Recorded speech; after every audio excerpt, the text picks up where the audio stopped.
Hey, my name is Jared. I'm an occupational therapist and a lymphedema therapist, and this is my unboxing and review of this cat litter mat. Let's take a look at it. So I was given this product to review. This will be great for our litter box here. It comes with some instructions here.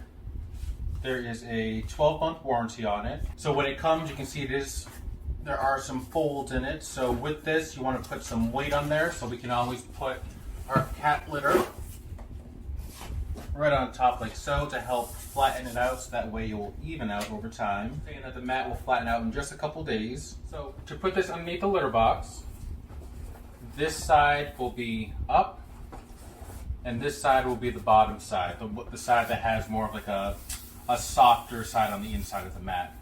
The cat litter will actually fall within the honeycomb shape here, and then when it's time to take it out to clean it, you can take it out, open it up, brush it off, or you can take the whole thing and float it like a tube and dump it into the trash can just like that.